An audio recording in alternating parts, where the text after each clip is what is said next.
मेरा एक्सपीरियंस है कि जब हम इलाहाबाद गए आज से करीब 5 साल पहले, हमें बताया गया कि गुंडागर्दी बहुत ज़्यादा है, लोग आएंगे यहाँ पर बम फेंक देंगे, इंस्टीट्यूट को छोटा सा बम, पेट्रोल बम फेंक देंगे। उसके करीब 2 साल पहले योगी जी सीएम बने, तो हम मेंटली तैयार थे कि ये सब हमारे साथ होने वाला है। इंटरेस्टिंग बात है, 5 साल हो गए, आज तक एक भी आदमी नहीं आया हमारे पास। मुझसे तो खैर बड़े राहुल गांधी से मुझे अब उम्मीद ठीक ठाक है अभी, क्योंकि इनकी उम्र बहुत कम है, 52 साल के लगभग हैं, इतने ही योगी आदित्यनाथ हैं। तो मेरा अपना मानना है कि आज से 10-15 साल बाद हम इन दोनों को पीएम के रूप में देखेंगे कभी ना कभी। योगी आदित्यनाथ और राहुल गांधी अलग अलग टर्म में, क्योंकि बहुत ऐसे नेता हैं नहीं जो 15 साल बाद होंगे और जिनकी परफॉर्मेंस बहुत अच्छी चल रही है। इस बार जो रिजल्ट आया उससे कॉन्फिडेंस बढ़ा भी होगा राहुल गांधी का, और मुझे लगता है कि जनता ने कुछ हद तक इनको एक सीरियस और अच्छा नेता मानना शुरू कर दिया है। अगर वो ट्रैक न छोड़ें तो 2034 के आसपास या शायद 29 में लॉटरी खुल जाए। तो कंसिस्टेंसी इज इम्पोर्टेंट, एक एजुकेटर तो हमेशा ये कहेंगे। यस, मैं उत्तर प्रदेश मतलब इसको लेके मैं डाउट में रहता हूँ कि हम बुलडोजर के मामले पे, एनकाउंटर के मामले पे क्या कहें। पर एक चीज मैंने उत्तर प्रदेश में देखी, वहां हमारे 2 सेंटर्स हैं, तो जो लड़कियां हैं, जब मैं पूछता हूँ क्लास में कि कैसा है यहाँ का system,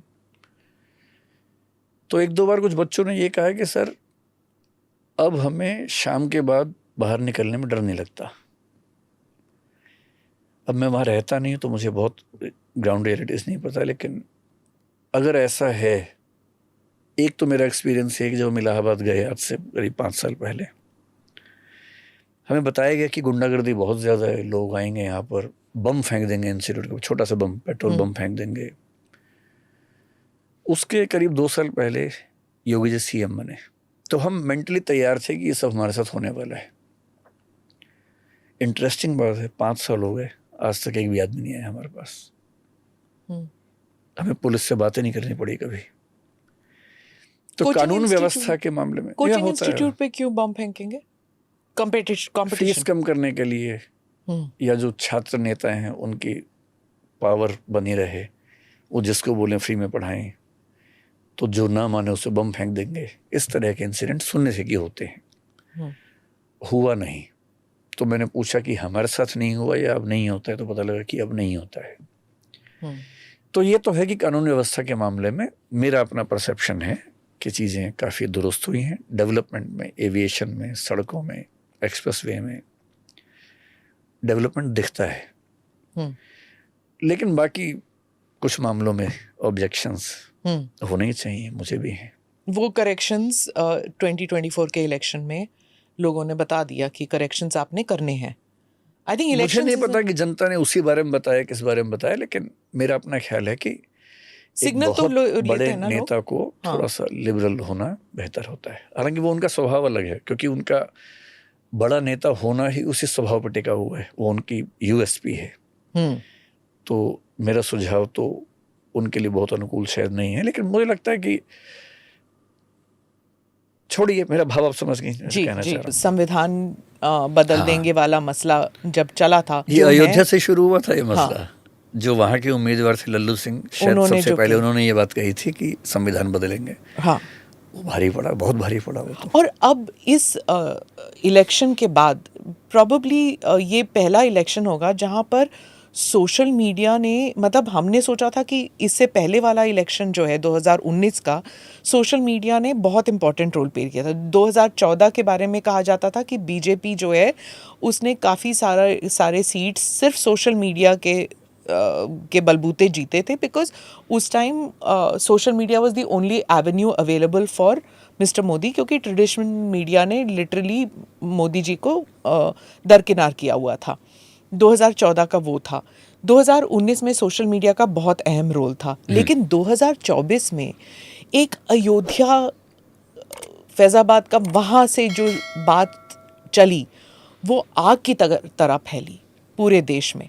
so I think social media is something to be watched, कि इतना स्ट्रॉन्ग रोल प्ले कर रहा है, इसके आप क्या देखते हैं कि ये डेंजर है कि ये it needs correction? How are political party suppose to deal with it? Social media तो फ्यूचर है ही किसी भी सोशल डिस्कोर्स का, पॉलिटिकल डिस्कोर्स हाँ। का। भविष्य के चुनाव तो सोशल मीडिया पे लड़े जाएंगे, वो तो अंडरस्टूड है ही। और मीडिया की आज़ादी का मतलब ये है कि अगर कोई फैक्ट्स के साथ छेड़खानी नहीं कर रहा है या उसके इंटेंशन क्रिमिनल नहीं है, तो मीडिया पे उसको बोलने की आज़ादी होनी चाहिए, चाहे वो पक्ष का हो चाहे विपक्ष का हो।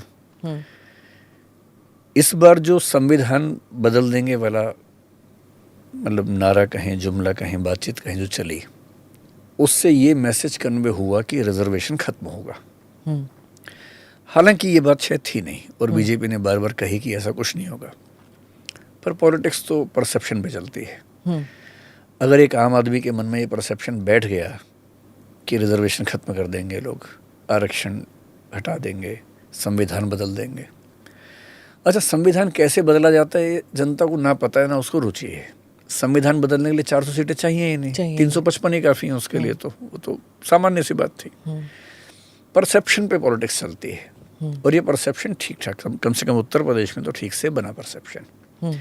कुछ और राज्यों में बना होगा, लेकिन उत्तर प्रदेश में तो विजिबली दिख रहा था। राजस्थान में मेरा अपना अनुमान ये है कि वहाँ की जो पॉलिटिकल डेवलपमेंट थी उनसे नाराजगी ज़्यादा थी, लोकल वाली। यही हरियाणा में भी था। संविधान बदल देंगे वाली फीलिंग उत्तर प्रदेश में मेरे ख्याल से ज़्यादा रही, और बिहार में नहीं थी। बिहार में दरअसल वो चीज़ें इस तरह से मिक्स थी कि आरक्षण वहाँ पे तो बहुत इम्पोर्टेंट होता है। हाँ, लेकिन मतलब लोगों को ये भरोसा है कि नीतीश कुमार है तो आरक्षण पे तो हमला नहीं ही होगा, और यदि सेंटर के साथ कनेक्टेड है तो सेंटर के फंड्स भी मिल जाएंगे, तो मेरे ख्याल से ये भरोसा वहाँ पर काम कर रहा था। अच्छा, उत्तर प्रदेश में वो भरोसा इस बार उतना काम नहीं कर रहा था।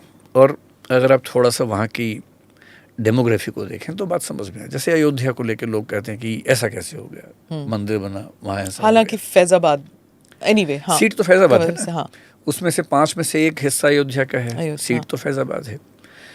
फैजाबाद के आसपास की लगभग सभी सीटें समाजवादी पार्टी ने जीती हैं, तो ये मामला किसी एक सीट का है नहीं आमतौर पर, चाहे वो बस्ती की तरफ जाए या और 1-2 सीटें जो वहाँ पर आसपास हैं, अम्बेडकर नगर वगैरह, वो भी बीजेपी हारी ही है।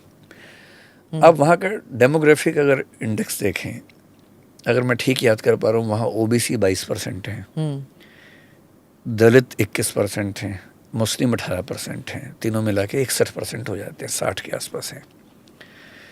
ओबीसी वोट्स समाजवादी पार्टी के हैं ही, माना जाता है कि मिलेंगे। दलित वोट मिल जाएं, इसके लिए उन्होंने एक दलित उम्मीदवार को खड़ा किया, जो कि नॉन रिजर्व सीट पे खड़ा करना बहुत रेयर इंसिडेंट है। अवधेश जी को खड़ा किया, जो दलित वर्ग से आते हैं, उसमें पासी समाज से आते हैं, और पासी पॉपुलेशन अयोध्या वाले इलाके में दलित समाज में सबसे ज़्यादा है। मुस्लिम्स को बीजेपी से नफरत है, ये दुनिया जानती है। जब ये तीनों मिला के 60% वोट हो रहे हैं, तो अयोध्या में बीजेपी का हारना बहुत आश्चर्य की बात तो है भी नहीं। वैसे भी ये तो मीडिया में हल्ला ज़्यादा मचा हुआ है। 2014 और 2019 में अगर आप वोट्स का परसेंटेज देखें, अयोध्या में पिछले 3 इलेक्शन से 48% वोट विनिंग कैंडिडेट को मिल रहे हैं, हर बार 48% मिलते हैं। पिछले 2 इलेक्शंस में आपको बड़ा आश्चर्य होगा, अगर आप कांग्रेस, एसपी, बीएसपी के वोट जोड़ लें, 19 में तो बीएसपी, एसपी साथ थे, तब कांग्रेस और एसपी के जोड़ लें, तो बीजेपी के उम्मीदवार लल्लू सिंह दोनों बार केवल 12-13 हज़ार वोट से जीते थे। वोट उनके थे 4-5 लाख के बीच में रहते थे, पर विनिंग जो गैप था वो 12 हज़ार का था। इस बार क्या हुआ, बीएसपी का जो वोट बैंक है दलित, जैसे ही अवधेश प्रसाद एसपी के उम्मीदवार हुए, स्थापित आदमी है, पुराने आदमी हैं, तो दलित लोगों को लगा कि हमारा तो उम्मीदवार खड़ा ही हुआ है। इधर बीएसपी थोड़ी कमज़ोर भी हो गई थी। 2014 में बीएसपी के लगभग 1.5 लाख वोट थे, 1,40,000 के आसपास। इस बार वो वोट 45,000 रह गए। तो मेरी सिंपल कैलकुलेशन ये है कि वो 1 लाख वोट बीएसपी वाले शिफ्ट हुए एसपी की तरफ।